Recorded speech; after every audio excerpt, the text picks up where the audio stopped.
Imagine cruising. More than just a cruise. Visit imaginecruising.co.uk now to find your dream holiday. Hi, welcome to A Week in Walford, the EastEnders review show presented by two people who didn't get their Beyonce outfits ready for International Women's Day. I'm David Brown. And I'm Johnathon Hughes. This week's headlines: Ta-ra Tiff, Unkillable Keegan, and Mush or Bush. Okay, well, we've just seen Tiffany go off in the company of gang leader Evie, but my big question about this week's drama is, where is Bianca? Bianca, hello, your daughter's dealing drugs. Where is Bianca? Nobody sees It's like she doesn't exist. And even Whitney said, being a parent's so hard, isn't it? Harder than I thought it was going to be. You're not her parent. You're not her parent. And her parent is in Milton Keynes, not the other side of the world. Yeah. Where has the school phoned Bianca? Really, I don't think they should even have tried this storyline without even, say Bianca's in prison, it would make more sense. Yeah, if Bianca was forcibly kind of elsewhere and not able to move, then that would have been fine. She's in Buckinghamshire. Yeah. East London is two trains away. Yeah. But she's just kind of left her daughter to be kind of quizzed by the police. Yeah. And, deal drugs. Get involved with who knows which miscreant, Walford miscreant. So it's very baffling, I find, this whole thing. Yes, and I think we need some more explanation. But, but generally some more explanation about this gang, I feel, about Evie and the gang. Who are they? That's why I'm not kind of feeling the jeopardy, really. I mean, I don't want horrible things to happen to Tiff, but I think Evie's backstory needs to be explored a little bit. Yeah, it's been hinted that she perhaps is a victim of all this. There's a bigger bad, there's a bigger boss, but we don't really, she's not really acting like that, and we don't really know enough. I feel we need to get to know motivations. She doesn't talk to anyone else. Do you know what I mean? That she's not bouncing off anyone else, so she is being groomed. Poor Tiff. It is really, really troubling, but what is Evie's motivation? We don't know. All we've seen is this gang who seem to spend all their time in McClunky. McClunky's eating chicken. Yeah, and they've got names like decongestants, haven't they? One's called Vicks Vapor Rub or something like that. Who was called Vicks? Evie's like, listen here, Strepsil, you've got to do what I say. It's all right, babe. Lemsip's on the case for the drop this week. Yeah, if it doesn't work out, he's blocked. Isn't it? Have this Tiff, help you breathe more easily. Yeah. Do you know what I mean, babe? I think that not very menacing, is it? Named after cold remedies. I think she should just stick with Bernie. Have a weekend at Bernie's. Bernie's in. Yeah, exactly. That's the answer to all this, isn't it? Yeah. What a shame for Tiff. What a shame. Pray for Tiff. Yeah, but I mean, all this is because Keegan, of course, accidentally got hold of, well, didn't accidentally, but he kind of... Inadvertently, Tiff put Keegan in hospital, I guess. She was responsible. It was her drugs that he stole, yeah. And he ended up in intensive care for the second time in a year.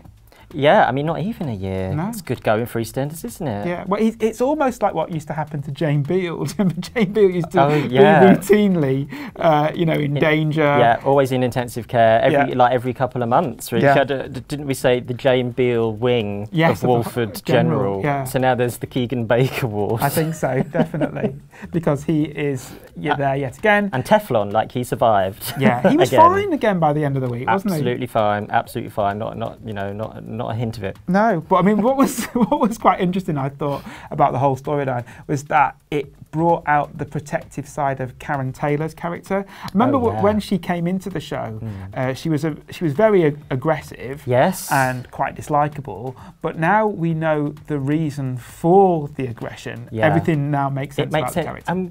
Who doesn't look forward to those scenes where Karen does go around someone's house and threatens to strangle them unless they leave her kid alone? That's the best bits, isn't it? Her and Sharon fighting over, what's good for Keanu is really, really exciting. Well, I think she had the best moment of the week this week. But the Tuesday's cliffhanger. They didn't have any dialogue even, but it was perfect. So Karen, it's night time. Karen silently holds a fag to her mouth and looks as a police car draws up on the square because she's called the cops on Tiff and just did this. Yeah.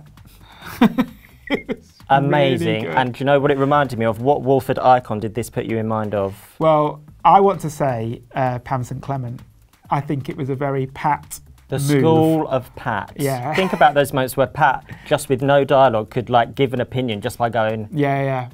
Under a street light. Under a street light. In darkness. In darkness. Yeah. It was the Pat moment. I feel like it's this is kind of day one for Karen Taylor. Do you know what I mean? That was such a great moment. And yeah, her protectiveness over the kids has really come out. That's, I think, one of the best things about this whole Tiff storyline. It's actually become Karen's plot because you get her sense of protection. Yeah. But if we could just have Karen hold a ciggy to her lips every duff, we'd be very happy. Yes. Thank you very much. Or she could be an undercover cop because... Can you imagine? Can you imagine that? Her going in, it's the filth! Yeah.